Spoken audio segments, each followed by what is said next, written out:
Son of man, I've made you a watchman. Whenever you hear a word from my mouth, you shall give them warning from me. Ezekiel 33:7. In a world asleep at the wall, this space exists to sound the alarm, expose the darkness, and equip believers and seekers alike to see, speak, and stand. I'm your host, James Brosco, Christian, husband, father, veteran, and watchman. And today's episode is about life of service. Well, thanks for joining us. Welcome back after a beautiful Holy Week. Lent is over, and now we move forward into the year. And I want to start this first episode after Lent about a life of service, something that really hit me hard this last week, touched my heart, and I wanted to speak to it a little bit. So there's people among us, right, that walk around that we walk by them all the time, and we really don't see them. And this is what I've started to notice. We shake their hand, we nod at them, and then we move on. But we never, or most of us, we don't stop and ask, what's the cost that they pay? What's the cost to stand where they stand? And tonight we're not talking about success or status or even recognition. We're talking about something that the world, that I feel, no longer understands: the life of service. And we talk a lot about service in this life. You hear it all the time, and we should. It's very important because there are men and women among us who give of themselves every single day.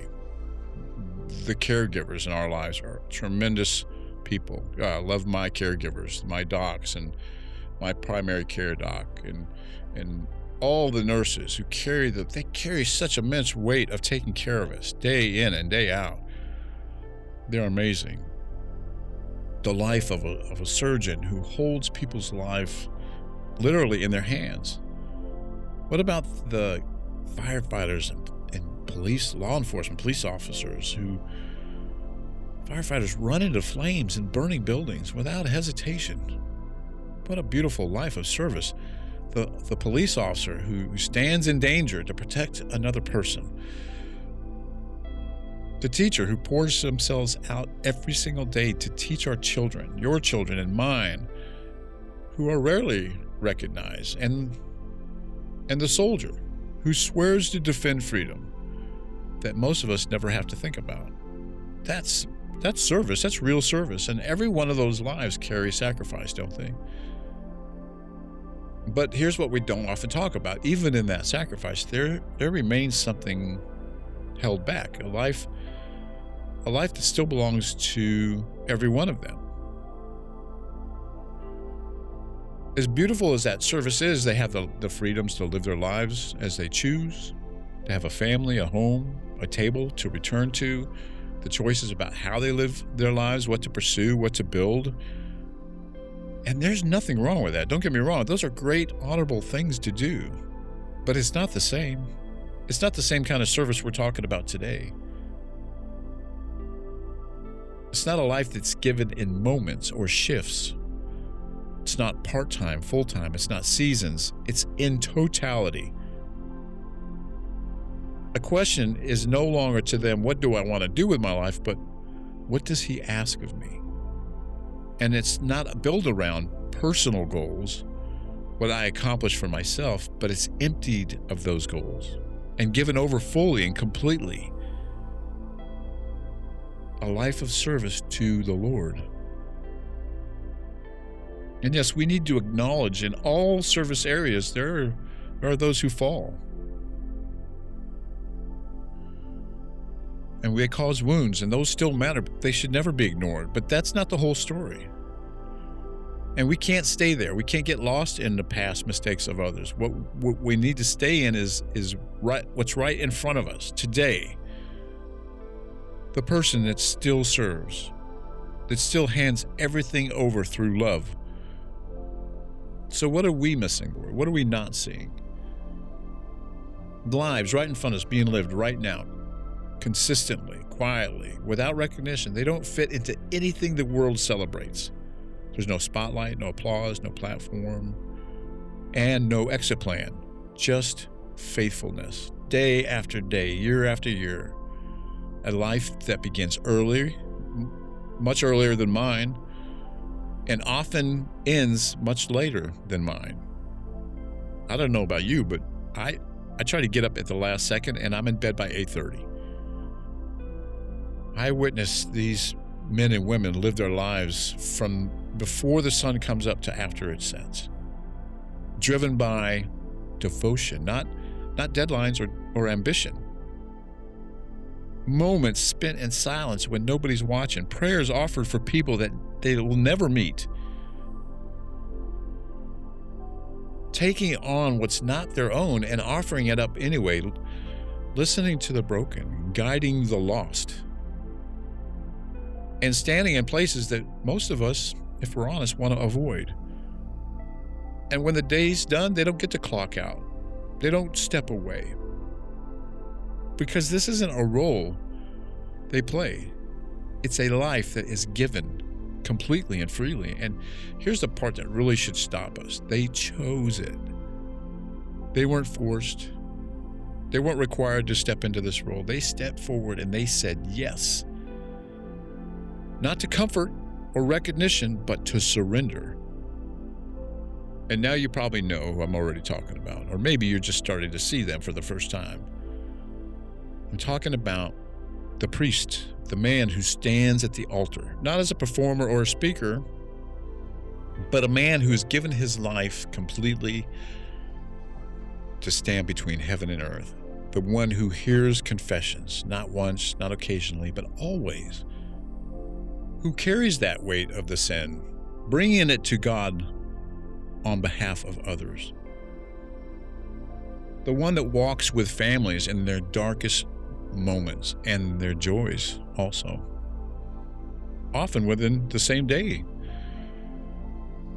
And we're talking about the religious sisters, the nuns, who step away from all the noise of the world, not because they had nothing better to offer, but because they were called to give everything, lives marked by silence and prayer, hidden sacrifice, by a presence the world rarely sees, but desperately needs. And yes, even our bishop, who carries a responsibility most cannot even come to understand at all, to shepherd, guide, and to answer not only to people, but to God for the souls that he's entrusted with for their care. Men and women who took vows the world just doesn't understand. Poverty, chastity, obedience, not as ideas, but as a life lived, a real life lived out every single day. No spouse, no children to carry their name. It's not lives that are built around personal ambition. Just one purpose, to belong entirely to Christ and to serve his church. And there's only one word for that, if you're honest. Love. It's not the love we talk about. It's not emotional love or convenient love. It's a love that gives completely, a love that lays itself down. If that sounds distant to you or symbolic, I'll tell you what it really looks like. I thought a lot about this, but it wasn't until Holy Week that I really began to understand this. I saw and witnessed something up close and personally that I'll never forget. I had the opportunity to watch this unfold in real life, in real time. And it wasn't from a distance, not from the pew, but from inside. And what I saw really had an impact on me. And the Lord really pressed into my heart to talk about this. But I watched a priest, my spiritual director, give himself completely for 3 straight days. This is such an incredible revelation to me, because the 3 days that I witnessed happened 365 days a year. Little to no sleep, constant movement, always available and present, not when it was convenient, but when it was needed. And what struck me wasn't just what he did, it was the consistency and the preparation, the hidden work no one ever sees, the hours spent making sure that everything is right, the reverence, the care, the weight of knowing what his responsibility was and what he was responsible for, and carrying it anyway. And then there were the sisters. Oh my goodness. I had the privilege of watching a particular sister who I just absolutely fell in love with. And I'll tell you right now, I had no idea. She never stopped, not one time in 3 days, not once. I don't even think she sleeps. It's amazing. I couldn't even see it. I was like, oh my goodness, from morning to night, moving, serving, preparing, caring, quietly. No drama. She never, not one time did she draw any attention to herself. Every time I saw her, I made sure that I had to go up to her and say hello and speak about myself, and never realizing this sister never went outside of that. She listened effectively, sincerely, and she went about her work to make sure everything was ready, carefully, with precision and love, making sure that everybody was taken care of, the students, the guests, the parish, the priest, all of it. And it hit me, this isn't just a busy week for them. This was their lives. There's no days off, at least not in a way that we understand them. No stepping away to recharge and come back later. The sister's life is given 365 days a year, given completely. And the father is not much unlike that. They get a short break where they get to step off and go to a retreat, charge, and come back. But their lives are rooted in this service every single day. And we don't see it. We don't see the cost, the effort, the discipline, the sacrifice required. Because it's never done for us to see. It's done for Him. Everything for Him and His glory. And watching it, being that close to it, I found myself envious of that love. I wasn't envious of the exhaustion. I was glad that I didn't have to do that. The pace that they set, I can't follow. But I was envious of the clarity, a life completely given, undivided, focused and certain, and it made me realize how divided most of us really are. And yet we never talk about them. Not really. We don't point our children toward them as the examples to follow. We don't hold them up as something to aspire to. Instead, we look elsewhere. We celebrate achievements and we follow influence. We elevate people who build platforms, accumulate wealth, and command attention, sports heroes and figures and movie stars. And we're looking in all the wrong places for heroes when they're right in front of us. And again, there's nothing inherently wrong with success. That's not the message. But we've confused visibility with value. We've confused recognition with meaning. And in doing so, we've lost sight of something so much greater, because right in front of us are lives that have chosen obscurity over applause. They choose surrender over self and service over status, and we barely notice. And let's be honest, no, I don't think we can really understand this life. I can't. Because everything that we build is opposite. It's built on an opposite foundation. We build our names, our futures, we protect our freedoms, chase what we want, we become the people who we want to be, we follow the occupations that we chose. But if something costs us too much, we get to walk away. But this life doesn't walk away, it stays. Not because it's easy, but because it's true. And while we're busy living our lives chasing recognition in our paths and success and money or title, there are men and women quietly carrying responsibilities most of us would never choose to carry.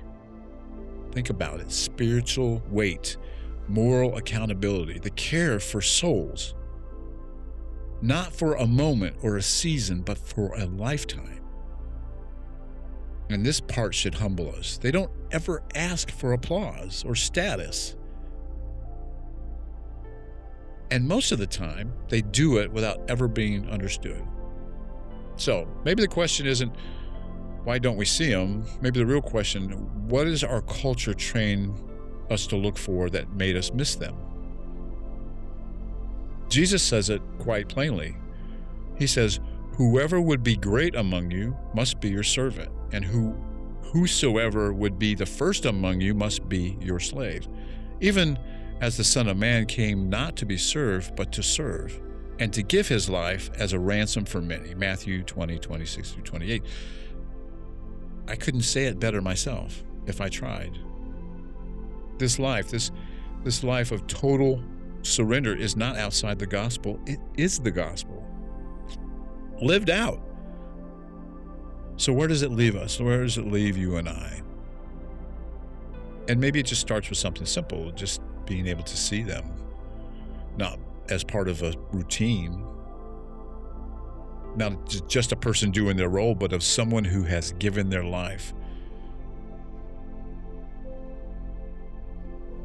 A life most of us will never understand, and we can't live. Maybe it means just pausing for a moment, just to recognize what is standing in front of us, the man who chooses celibacy in a world that glorifies indulgence, a woman who chooses prayer and silence in a world that never stops talking,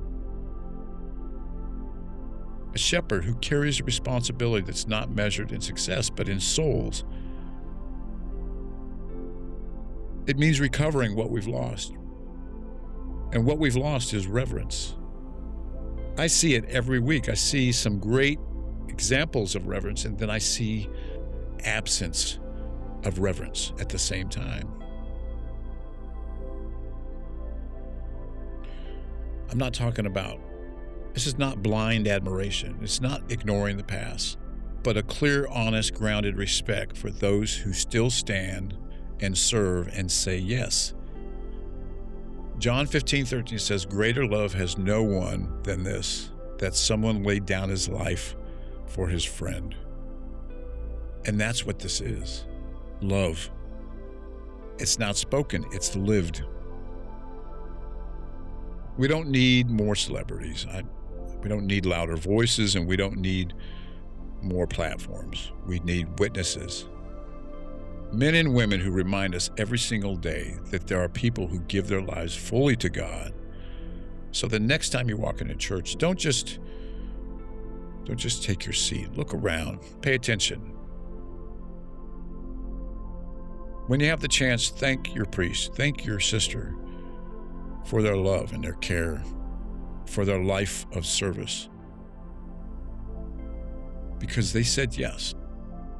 And finally, I'd like to dedicate this episode to Father Scott Gratton and Sister Paul Mary and all of the students and staff at the Catholic Center at UVM. You can find us on Spotify, Patreon, Amazon Podcasts, Apple Podcasts, and you can find our website in the description link to the podcast. God bless, and thanks for listening.